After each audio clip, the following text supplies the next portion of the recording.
ये आकाशवाणी लखनऊ है। अब आप मीना इरफान से इलाकाई खबरें सुनिए।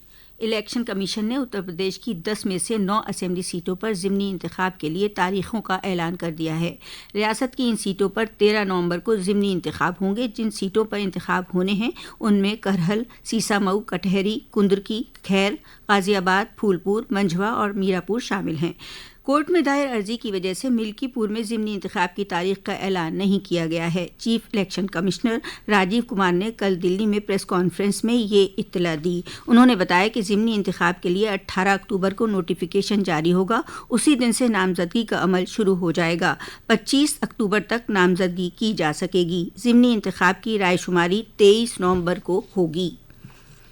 वज़ीर आला योगी आदित्यनाथ ने कल बहराइच तशद्दुद में मारे गए नौजवान के कुनबे से लखनऊ में मुलाकात की। उन्होंने कुनबे को 10 लाख रुपए की माली इमदाद, वज़ीर आला रिहाइश स्कीम के तहत घर और दीगर सहूलियात देने की हिदायत दी। मुतासरा कुनबे के साथ मौजूद बहराइच के रुकन असेंबली सुरेश्वर सिंह ने बताया, मुख्यमंत्री जी ने पीड़ित परिवार से बात की, संवेदना व्यक्त की और संवेदना व्यक्त करने के साथ साथ 10 लाख रुपया पीड़ित परिवार से सहायता और जो भी सुविधाएं वो सब देने का आश्वासन और कड़ी से कड़ी कार्रवाई का वादा।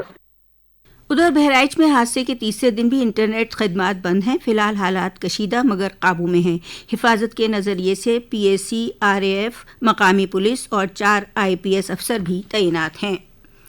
उत्तर प्रदेश सरकार खूरदनी अशिया में इंसानी फुजला और थूकने के मुबैना वाक़यात से सख्ती से निमटने के लिए एक ऑर्डिनेंस लाने की तैयारी में है। वज़ीर आला योगी आदित्यनाथ की सदारत में दाखिला, ग़िज़ा, अवामी तक़सीम और महकमा क़ानून समेत कई महकमों के आला अफसरान की एक आला सतही मीटिंग में फूड सेफ्टी ऑर्डिनेंस के सिलसिले में गौर व खौज़ किया गया। नए ज़ाब्तों के तहत सभी खाने पीने की इदारों को अपने मालिकान और मैनेजरों के नाम और पते ज़ाहिर करने होंगे। इस पर अमल न करने पर भारी जुर्माना लगाया जाएगा, जिससे फूड सनत में जवाबदेही यकीनी होगी। खूरदनी अशिया से छेड़छाड़ करने पर जुर्माने के साथ कैद की सज़ा तक शामिल है। नायब वज़ीर आला ब्रजेश पाठक ने इस सिलसिले में बताया, लोगों को खालिस और मेयारी खाने पीने का सामान मुहैया कराना सरकार की तरजीहात में है। हमारी सरकार की प्रतिबद्धता है कि हम उत्तर प्रदेश के सभी लोगों को क्वालिटी फूड उपलब्ध कराएं। ये प्रकाश में आया है कि विभिन्न प्रकार से उसको दूषित करने का प्रयास किया जा रहा था। ऐसा कई वीडियोज में हम लोगों ने देखा है। उसके लिए जो भी आवश्यक कानून है उसको बनाने का हम लोग काम करेंगे और हर स्थिति में उत्तर प्रदेश के लोगों को गुणवत्तापरक भोजन मिले, इसकी सुनिश्चित करने का काम करेंगे।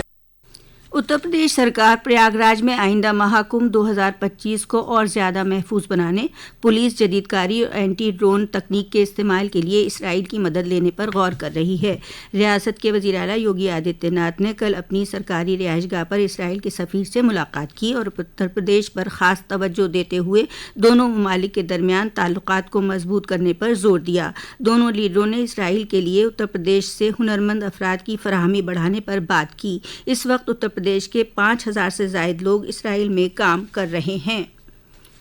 अमेरिका के सफ़ीर एरिक गारसेटी ने काशी में गंगा सेवा निधि के जरिए होने वाली आलमी शोहरत याफ्ता गंगा आरती में शिरकत की।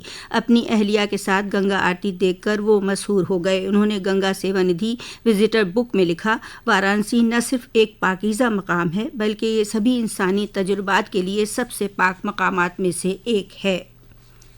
रियासती सरकार ने 17 अक्टूबर को वाल्मीकि जयंती धूमधाम से मनाने की हिदायत दी है।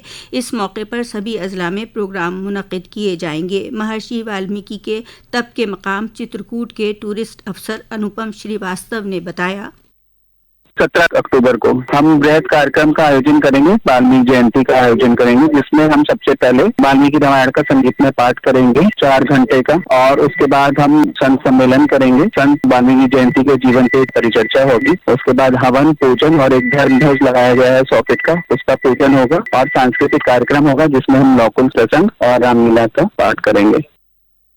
भगवान बुद्ध की महापरिनिर्वाण के मकाम कुशीनगर में बौद्ध मंदिरों को फसाड लाइटिंग और दीगर सहूलियात के लिए सरकार ने 2 करोड़ 85 लाख रुपए की रकम मंजूर की है। फसाड लाइट से मुनव्वर रात में मंदिरों की खूबसूरती और शान में मजीद इजाफा होगा। इसी के साथ आकाशवाणी लखनऊ से इलाकाई खबरों का बुलेटिन अब खत्म हुआ।